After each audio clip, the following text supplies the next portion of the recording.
नमस्ते, स्वागत छ यहाँहरूलाई मेरो च्यानलमा।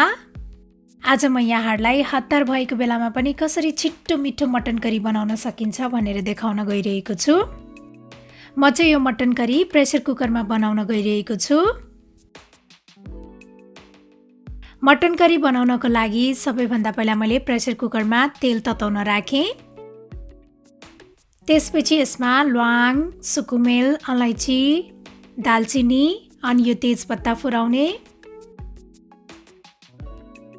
अब यसमा मैले यो मसिनो पारेर काटेको प्याज पनि राखेँ। प्याजलाई चाहिँ हल्का रातो हुने बेलासम्म भुट्नुपर्छ। प्याज हल्का रातो भइसकेको छ। अब यसमा यो पिसेको अदुवा लसुन पनि राख्ने।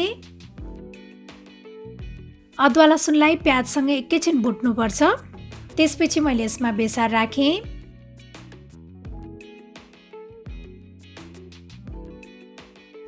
त्यसपछि मैले यसमा यो मासु पनि राखेँ। सबैलाई राम्रोसँग चलाउने।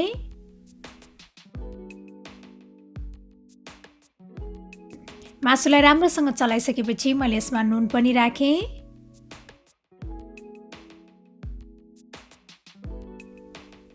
अब यो मासुलाई चाहिँ नुनसँगै 1-2 मिनेटसम्म यत्तिकै भुट्नुपर्छ। त्यसपछि मैले यसमा राखेँ जिरा धनिया पाउडर, गरम मसला पाउडर। त्यस्तै मैले यसमा थोरै मरिचको धुलो पनि राखेँ। सबैलाई राम्रोसँग मिक्स गर्ने।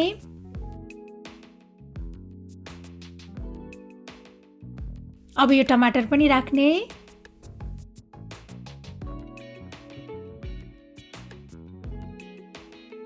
त्यस्तै मैले यो रातो धुलो खुर्सानी पनि राखेँ।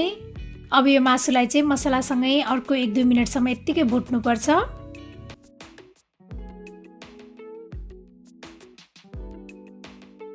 मासुलाई एकैछिन भुटिसकेपछि मैले यसमा 1.5 कप जति मनतातो पानी राखेँ। त्यस्तै मैले यो काटेको हरियो धनिया पनि राखेँ। सबैलाई राम्रोसँग मिक्स गर्ने।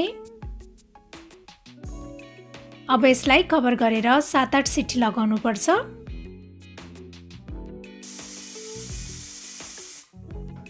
अब यो प्रेसर कुकरको हावा जान दिनुपर्छ।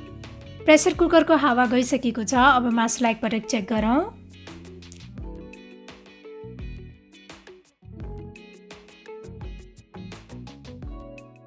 अब यो छिट्टो मिठो मटन करी चाहिँ रेडी भइसकेको छ। अब अन्त्यमा यसमा फेरि पनि हरियो धनिया राख्ने।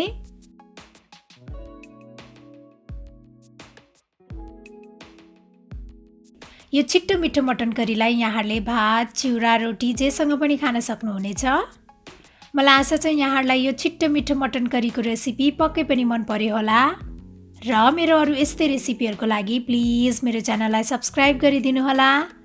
अनि मेरो भिडियोलाई लाइक, सेयर र कमेन्ट गर्न पनि नभुल्नु होला है। Thank you for watching. Bye bye.